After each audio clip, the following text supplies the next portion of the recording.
We're here with Ed this morning, and we're going to take a look at his Cessna 140 and have him tell a little about it. Ed, what can you tell us about your airplane? Well, it's a 1947 model. Actually, it's my son's airplane. He told me that he wanted me to have something to fly after he bought my other airplane. And so I've had this airplane here now about 8 years or so. And I just like it. It's a nice little airplane. It doesn't cost a whole lot of money to fly it, and it's fairly easy to fly. It's a tail dragger, and you've got to pay attention when you are landing or taxiing the airplane. And tell us about the prop. That's a fixed pitch prop, correct? It is. It's a fixed pitch, and that prop, by the way, is brand new. It doesn't have 100 hours on it yet. The other prop just kind of wore out. It had reached its lifespan. I liked it much better because it looked a little cooler. This looks like a 150, and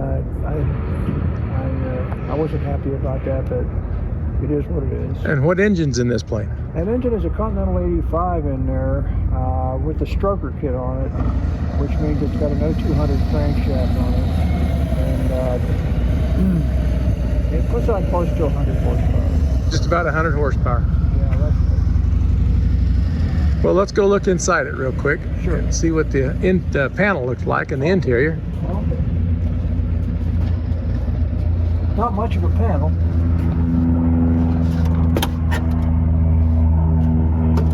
It's got a comm radio. It's got a Stratus transponder with ADSB out, and the rest of the instruments are just very basic instruments. It's got the old piano switches on there.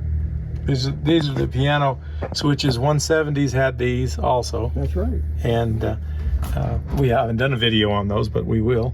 I've flown them.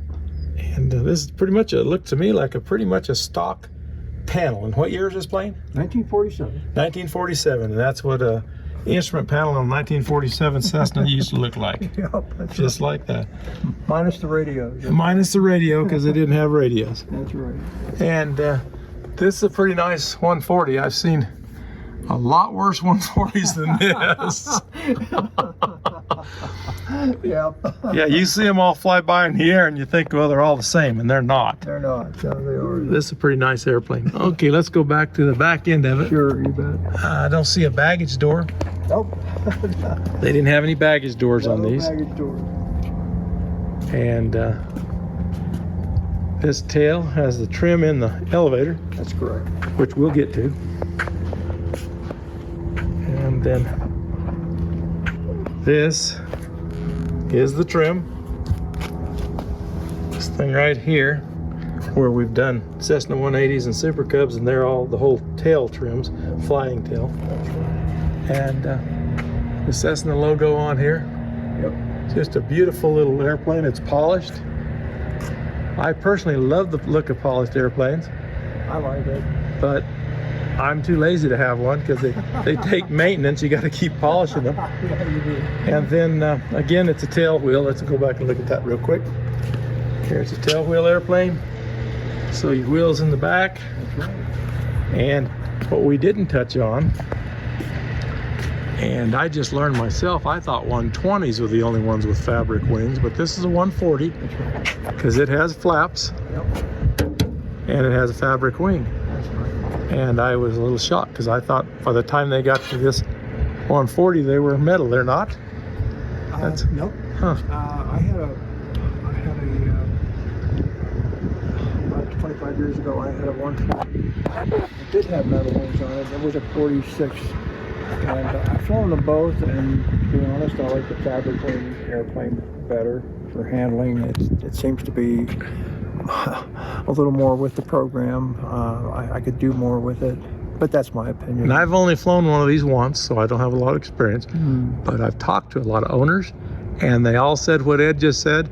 The fabric wing is a little lighter and a little more responsive, and they like the fabric better than the metal. He's not the first guy to tell me this.